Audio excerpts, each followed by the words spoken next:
Good morning all of you. तो पिछले class में अब आप लोग को लाइट में पढ़ाया था प्लेन मिरर, और प्लेन मिरर में बताया था कि प्लेन मिरर का इमेज फॉर्मेशन बताया था। अब बताने जा रहे हैं बाबू कि अगर हम प्लेन मिरर में फाइनाइट डिस्टेंस पर अगर ऑब्जेक्ट को क्या करें, प्लेस करें, या ये image formation of a finite object by a plane mirror. अगर कोई फाइनाइट ऑब्जेक्ट है जो प्लेन मिरर पे कैसा इमेज बनाएगा, इनफाइनाइट ऑब्जेक्ट नहीं, फाइनाइट ऑब्जेक्ट। तो फाइनाइट ऑब्जेक्ट प्लेन मिरर पे, तो हेडलाइन डालिए बाबू, लाइट है, रिफ्लेक्शन ऑफ लाइट। कौन सा टॉपिक पढ़ा रहे हैं? Reflection of light.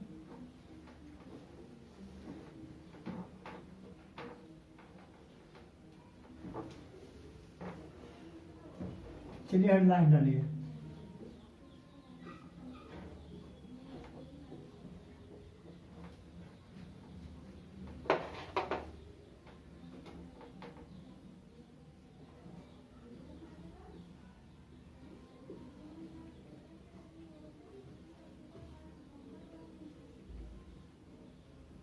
Image formation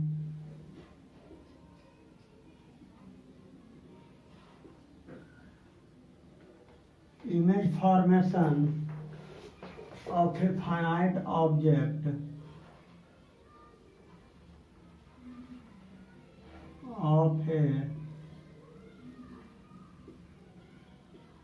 finite object by a plane mirror, by a plane mirror. कह रहा है कि image formation by a of a finite object by a plane mirror. Plane mirror के द्वारा इमेज कैसे बनेगा फाइनाइट ऑब्जेक्ट का। तो फर्स्ट ऑफ ऑल ध्यान दीजिए बाबू, हम एक मिरर लेते हैं, we have to take mirror. क्या लेंगे बाबू? मिरर ले रहे हैं।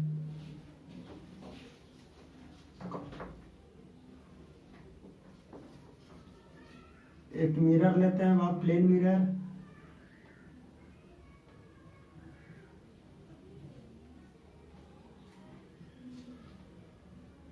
कैसा मिरर है बाबू?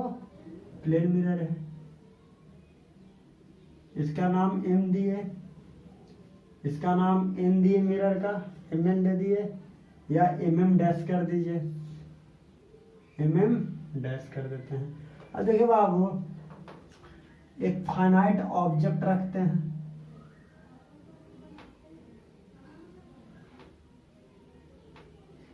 एक ऑब्जेक्ट को प्लेस करते हैं। क्या करते हैं? एक ऑब्जेक्ट, ये आपका ये भी क्या हो गया? ऑब्जेक्ट हो गया। एक रे फॉल करवाते हैं परपेंडिकुलरली, तो जिस पाथ से क्या करेगा, जिस पाथ से जाएगा उसी पाथ से क्या कर जाएगा, रिटर्न बैक कर गया कोई। फिर एक बी पॉइंट से भी क्या करेंगे, एक परपेंडिकुलर ले लेंगे, तो ये भी क्या करेगा बाबू, रे को इंसिडेंट करवाए, जिस पाथ से गया उसी पाथ से क्या कर गया, रिटर्न कर गया। कोई दिक्कत नहीं। इसका नाम सी दे दीजिए, ठीक है। और ध्यान दीजिए, एक रे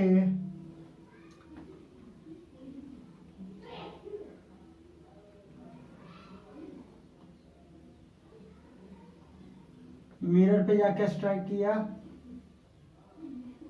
डी पॉइंट पर, और ये क्या कर गया, रिफ्लेक्ट कर गया ई पॉइंट पर, और ये इसका क्या हो गया बाबू, ये नॉर्मल हो गया। N1 क्या हो गया बाबू, नॉर्मल। तो नॉर्मल के साथ I1 एंगल बनाएगा थोड़ा सा क्या हो गया है, और बड़ा लेना पड़ेगा।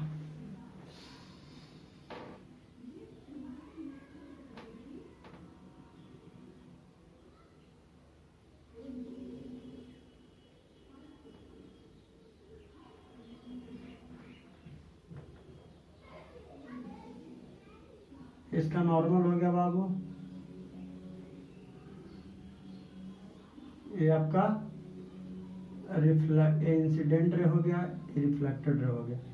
ये आपका नॉर्मल N1 हो गया, ये एंगल I1 बना रहा है और नॉर्मल के साथ R1 बना रहा है रिफ्लेक्टेड रे। इस पॉइंट का नाम क्या दे दिए, D पॉइंट नाम दे दिए, इसका नाम E दे दिए।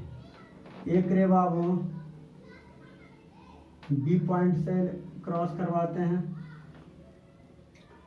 तो क्या करेगा, रिफ्लेक्ट करेगा, ये इसका F नाम दे दिए। ये आपका नॉर्मल के साथ इंसिडेंट रे I2 एंगल बनाएगा और ये R2 एंगल बनाएगा।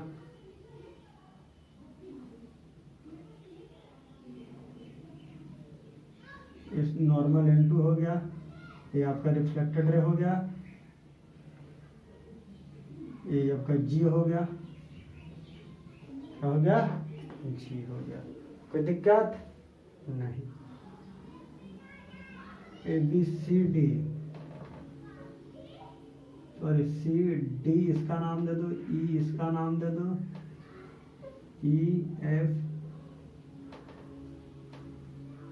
इसका नाम G दे दीजिए, इसका नाम H दे दीजिए। तो क्या देख रहे हैं बाबू, देखिए ऑब्जेक्ट लिए तो इसका इमेज कहाँ बनेगा बाबू, तो प्लेन मिरर का इमेज कहाँ बनता है, behind the object, sorry behind the mirror, behind the mirror बनता है, तो बिहाइंड द मिरर बना देंगे। देखिए बाबू, यानी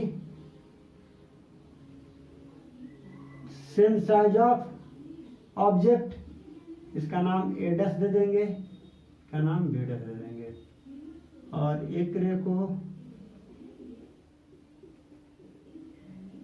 G के साथ और एक रे को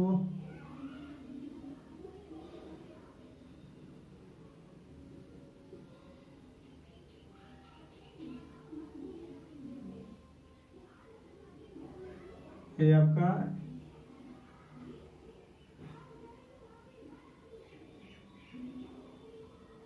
E हो गया। तो आपका क्या हो गया बाबू, इमेज हो गया। क्या हो गया, A डैश B डैश आपका क्या हो गया, इमेज हो गया। क्या हो गया, आपका इमेज हो गया। ये भी आपका क्या था,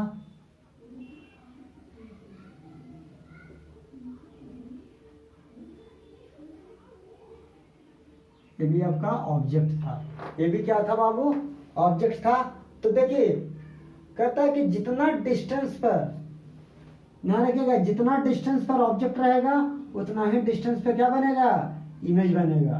तो सेम साइज और जो ऑब्जेक्ट का साइज होगा वही क्या होगा, इमेज का साइज होगा। और कहाँ बनेगा, behind the virtual, behind the mirror. और कैरेक्टरिस्टिक्स लिख लीजिए,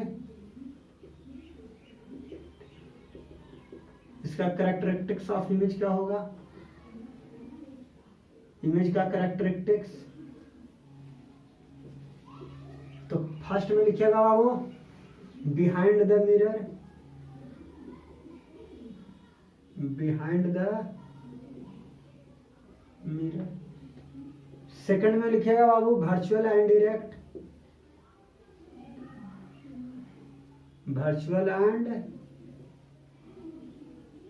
इरेक्ट। इरेक्ट का मतलब होता है सीधा होता है, इरेक्ट का मतलब क्या होता है, सीधा होता है। थर्ड में लिखिएगा बाबू, वर्चुअल हो गया, same size as the object, जितना ऑब्जेक्ट का साइज होगा वही क्या होगा, इमेज का साइज होगा। थर्ड पॉइंट में हो गया बाबू। और इसका कैरेक्टरिस्टिक्स क्या लिखोगे, फोर्थ लिखोगे,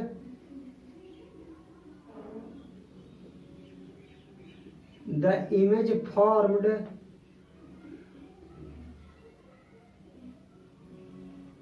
by a plane mirror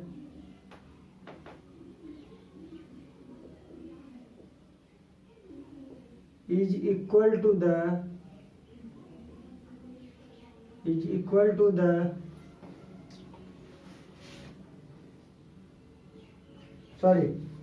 the image formed by a plane mirror is same as the same distance कहाँ से same distance the image formed by a plane mirror is as the same distance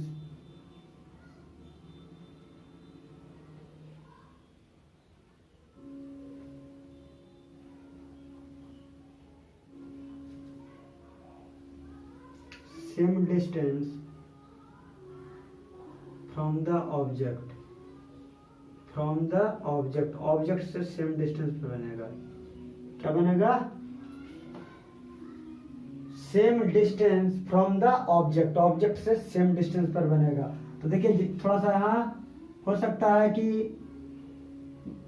BD और DB dash, देखिए बाबू, तो जो BD का distance होगा वही B dash D का डिस्टेंस हो सकता है। यहाँ पे आप लोग जब स्केल से मेजर करके बनाइएगा तो क्या होगा, इक्वल डिस्टेंस ही आएगा।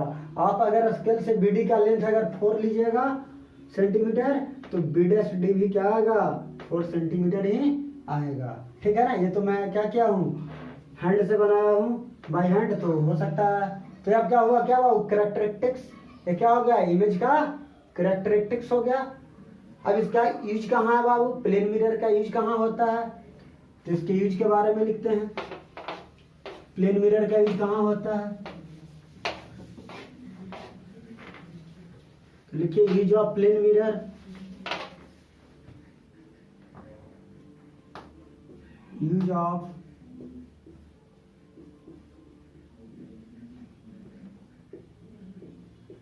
प्लेन मिरर, प्लेन मिरर का यूज कहाँ होता है,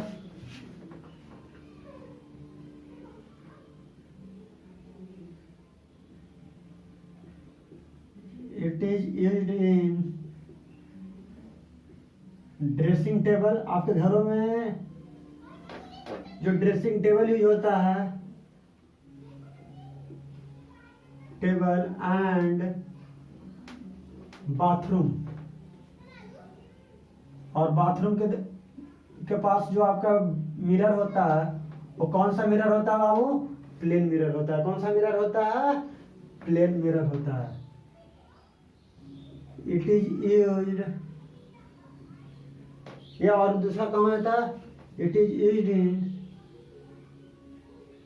fixed inside on the ball, inside on the ball of a certain shop।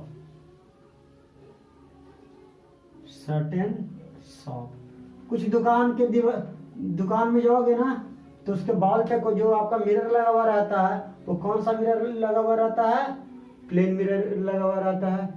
और थर्ड में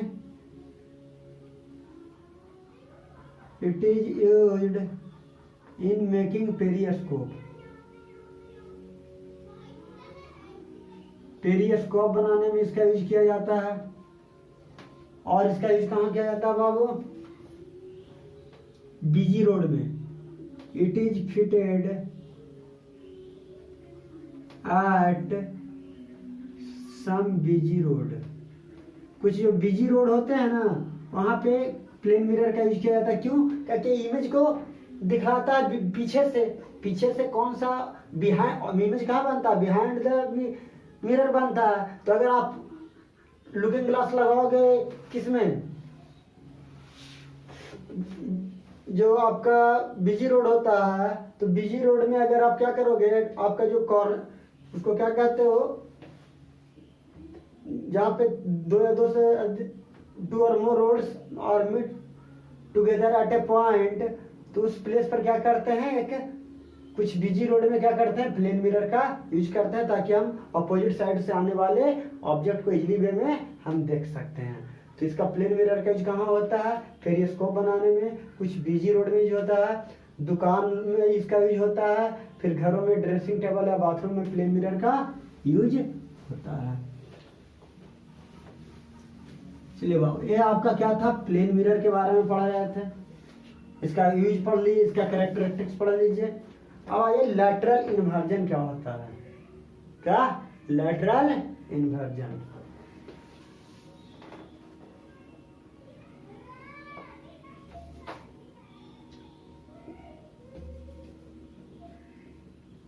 lateral inversion, lateral inversion, lateral inversion क्या होता है बाबू, when an object is placed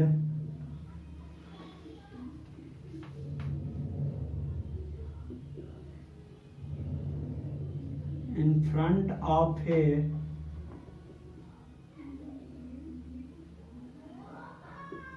plane mirror, जब हम प्लेन मिरर के सामने क्या करते हैं, ऑब्जेक्ट को प्लेस करते हैं, कहाँ प्लेस करते हैं, प्लेस करते हैं ऑब्जेक्ट के सामने अगर मिरर को रखते हैं, then the right side of object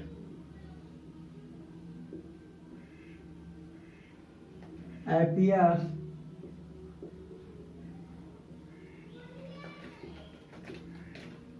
to be left side, appears to be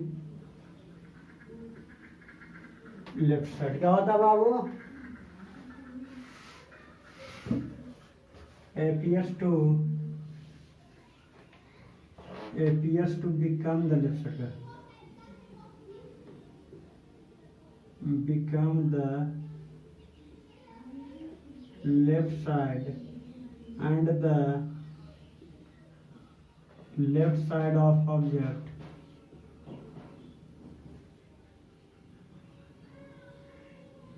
and left side object appears to become right side, right side का ऑब्जेक्ट लेफ्ट साइड में दिखता है और लेफ्ट साइड का ऑब्जेक्ट इससे बी आपका हो गया बाबू, क्या हो गया, बी। अगर आपके मिरर में बी है तो यहाँ पे आपका बी कैसा दिखेगा बाबू, इस टाइप में दिखेगा। ये आपका क्या हो गया, लैटरल इन्वर्जन हो गया, क्या हो गया, लैटरल इन्वर्जन। ये आपका ई अगर इस टाइप के दिख रहे हो तो इस साइड अगर देखोगे तो इस टाइप का दिखेगा। ये आपका क्या हो गया, लैटरल इन्वर्जन। तो क्या होता है, ऑपोजिट दिखता है, क्या दिखता है, ऑपोजिट में दिखता है, इसी को क्या कहते हैं, लैटरल इन्वर्जन कहा जाता है। क्या कहा जाता है, ये आपका ऑब्जेक्ट हुआ, ये आपका मिरर हुआ, एक आपका क्या हो गया, मिरर हो गया, और ये आपका इमेज हो गया। ये क्या बन गया बाबू, इसका इमेज बन गया। तो क्या था, लैटरल इन्वर्जन, राइट साइड का ऑब्जेक्ट लेफ्ट साइड और लेफ्ट साइड का object right side image form करता हो तो क्या कहलाता है, लैटरल इन्वर्जन कहलाता है। कोई दिक्कत है। अब देखिए बाबू, अभी तक हम पढ़ रहे थे reflection of light from a plane surface, अब जो पढ़ने जा रहे हैं कर्व सरफेस के बारे में पढ़ने जा रहे हैं। अब आगे हेडलाइन दीजिए, reflection of light from A curve surface.